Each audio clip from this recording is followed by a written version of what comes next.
Olá a todos, todas e todes. Meu nome é Sara Wagner York. Eu tenho me apresentado como travesti da e na educação, de alguma forma, para poder tensionar esses espaços que estão em disputa, né? Por pessoas que são quase que de modo recorrente, né, naturalizadas como pertencentes à educação e outras tantas que são naturalizadas e deslegitimadas como sendo parte do processo educacional no Brasil. Por exemplo, pensar uma travesti dentro do campo educacional, né?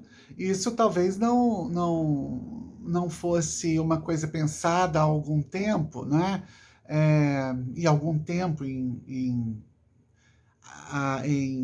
nível histórico, a gente pode dizer que é uma é muito recente, não é?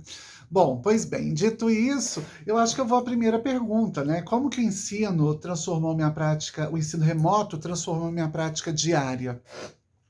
Eu sou professora de ensino fundamental e de ensino superior, e no ensino, na educação básica, eu trabalho diretamente com formação inicial. Então, eu sou professora de língua portuguesa, sou pedagoga, professora alfabetizadora, mas, sobretudo, no campo das línguas, né? Sou professora de inglês e gosto de falar que eu sou professora de inglês do sexto ano. E isso porque a prática de repensar uma educação já nos primeiros anos, né, já nas séries iniciais, tem feito uma grande diferença. Eu percebo que alunos que tiveram discussões mais intensas, né, mais acaloradas, com gênero, sexualidade, em sala de aula, eles conseguem compreender várias nuances do colonialismo, da colonização, que foram impostas a todos e todas e todos nós, né? Desde a utilização de uma linguagem ah, prescritiva, né, normativa, que vai dizer, que vai colocar como o masculino como ponto coerente, não é? A gente, diante de um público de 100 pessoas, com a presença de um homem, toda a estrutura frasal passa a ser no masculino, e ninguém problematiza esse tipo de coisa, por exemplo, ou problematizava esse tipo de coisa. E agora, com o que eu tenho chamado de emergência trans, né? Sobretudo, a gente tem discutido aí várias nuances dessa sala de aula que pareciam muito isoladas.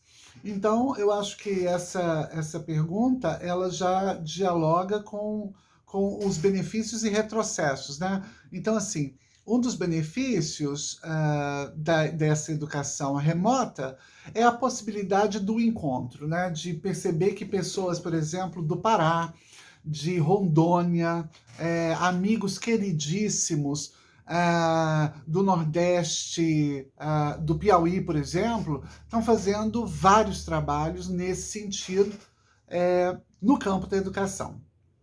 E que a gente talvez soubesse por congresso, né? Esperava um ano, aí encontrava, aí tinha um diálogo mais aprofundado, aí eu lia um texto, aí de repente tudo isso ficou muito mais possível, não é? É, enquanto educadora, eu dialogo com parceiros muito potentes que estão no sul do Brasil. Gente que está produzindo coisas no Paraná, por exemplo. Me ajudam a pensar possibilidades para minha sala de aula junto com gente de Salvador. Pois bem, eu acho que esse é um dos pontos, né? Acho que um dos retrocessos, eu acredito que ainda é a o fato de colocarmos, né, no campo do remoto todas aquelas angústias, né, que temos e também utilizar isso como uma prática de conveniência, né, uma prática de conveniência, essa é a palavra. Então, as minhas urgências, né, eu coloco no plano do remoto, porque é uma urgência. Mas a urgência do outro a gente deixa para discutir no presencial, quando a gente retornar, quando a gente voltar. Então a gente foi observando essas várias nuances, né, em várias práticas e como isso vem sendo colocado como disputas, né, de narrativas em vários aspectos no campo da educação. Eu acho que é isso, né? A outra pergunta que me foi feita foi para que eu escolhesse um objeto que representasse as minhas dores, as minhas expectativas e as minhas esperanças. Eu sou uma mulher que chego à educação formal como professora muito atrasada, né? Eu já sou professora desde a minha adolescência, mas uma professora de artes ou práticas não formais, né? Ou informais. Como coreógrafa, como professora de dança, como professora de teatro. E chego na pedagogia, na área mais colocada como sendo da educação, no campo das letras também, com algum atraso. E vou percebendo que muito daquilo que para mim já era um grande incômodo já estava estabelecido nesse lugar como um grande incômodo, mas ignorado pela grande parte das pessoas, né? Porque a minha discussão é aligerada, a do outro é importante. Então eu falar, por exemplo, que eu sou uma pessoa trans, que eu vou fazer uma transfilosofia, é agressivo para quem está no campo filosófico. Mas se eu perguntar, por exemplo, para o campo do filosófico, o que está sendo discutido lá sobre a travesti, aí não é agressivo, né? Aí tem uma pauta. Então, são essas coisas. E aí, se eu preciso escolher um objeto, o objeto eu acho que é esse, né? São as máquinas de memória, né? As máquinas de memória. Eu acho que o meu objeto ele é representado aqui por um dispositivo, e esse dispositivo ele pode ser chamado, ele pode entrar como um celular, como um computador, como um iPod, como um dispositivo de memória, um dispositivo externo de memória e arquivo. Então, eu acho que um objeto que me traga a representação de uma das minhas dores, né, eu acho que ele se relaciona à produção dessa memória. Um objeto que dialoga com as minhas expectativas, ele está na composição dos meus arquivos e das minhas memórias. Um objeto que fale de esperança, ele coaduna com a minha visita às próprias condições de memória e história e arquivos que foram produzidos por outras mulheres trans, por outras travestis, por outras pessoas que eram dissidentes nesse pensamento educacional e que foram ignoradas por muito tempo, né? Tanto que nós não temos esses registros na história da educação, né? Nós temos esses registros, eles são muito recentes, né? Não temos a menção olha, isso aqui era uma mulher trans, né, e tal. Ou como falamos, por exemplo, olha, isso aqui é uma pessoa indígena, ou essa é uma pessoa negra, ou essa é uma pessoa europeia, ou essa aqui é uma pessoa branca, sabe? Ou um homem que fez história, foi à lua. Nós não temos essa travestis, pessoas trans e pessoas que fogem a essa norma sexo-gênero, né, do sexo relacionado ao gênero, mencionadas majoritariamente na história. A não ser nas páginas, né, e nos escritos que dialogam com a sua inferioridade, com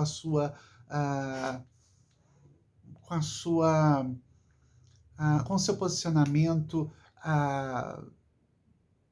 hierarquizadamente inferior diante de outros sujeitos. Não é?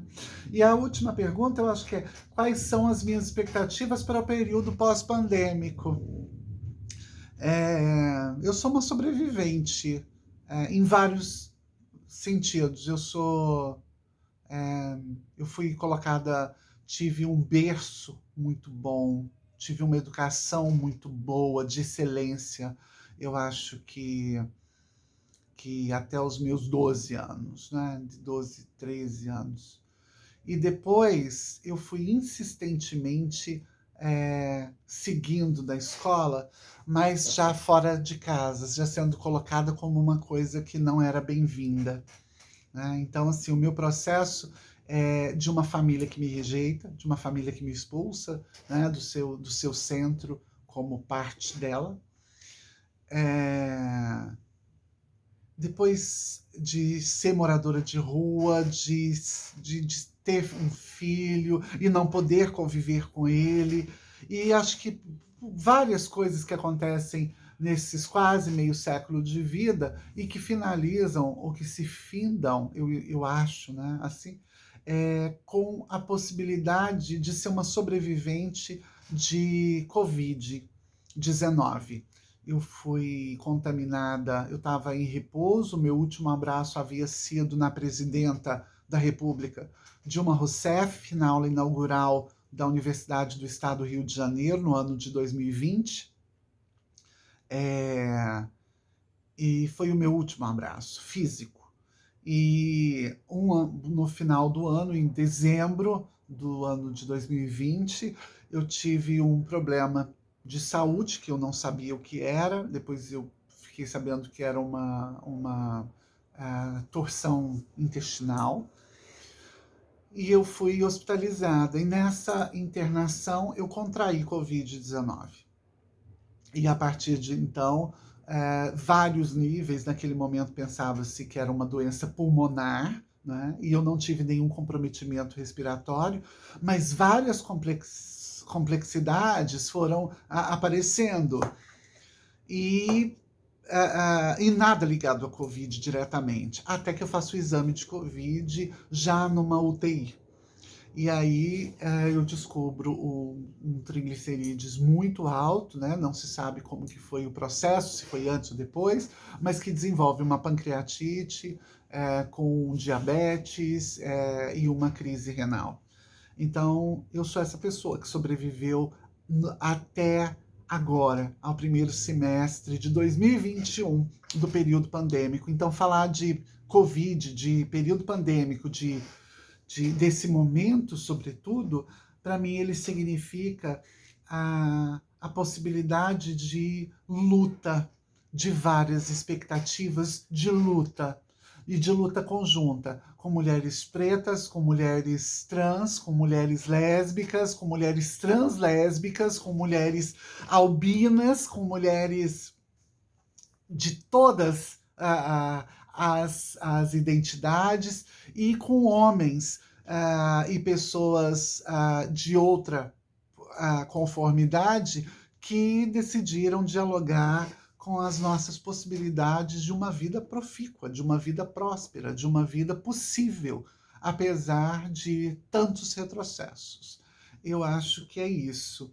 E eu acho que para finalizar, eu gostaria de reforçar que o corpo trans ele é um corpo existente historicamente no Brasil, ele é tão recorrente na história do Brasil quanto o corpo negro, por exemplo, não é? A gente precisa lembrar que desses marcos é Chika Manicongo, uma travesti vinda do Congo, escravizada, que data já do século XVI no Brasil, né? E de lá para cá, o apagamento dessas várias sujeitas, né? Assim como acontece o apagamento do povo negro, né? Que ou não aparece nas instâncias de poder, ou que aparecendo em vários espaços é sempre de modo muito ligeiro, sempre de uma coisa ou outra, mas nunca com a sua ampla diversidade ou diversificação, não é? E esse posicionamento, sobretudo no campo das representações e das representatividades, ele nos coloca para dialogar com os conservadorismos, né, com essas dinâmicas morais, né, que atende, mais uma vez, volto lá no início, que atende ao sujeito que quer defender o seu, mas ele não quer dialogar com o outro, né, o autoritarismo político, que tem sido recorrente no Brasil pandêmico, né, já era recorrente em algum momento aí a partir da redemocratização, mas de modo assim, aqui e ali, e de repente ele aparece como uma dominante, e a gente vai percebendo os grandes absurdos que a gente de fato tinha ah, nas limitações dos diálogos, né?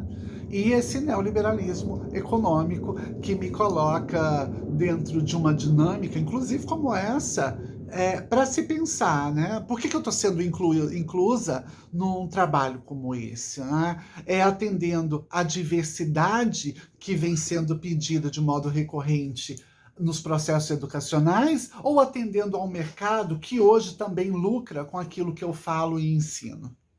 Então, todas essas questões ficam aqui para a gente poder conversar de alguma forma. Muito obrigada e um abraço, beijo de avó e de travesti.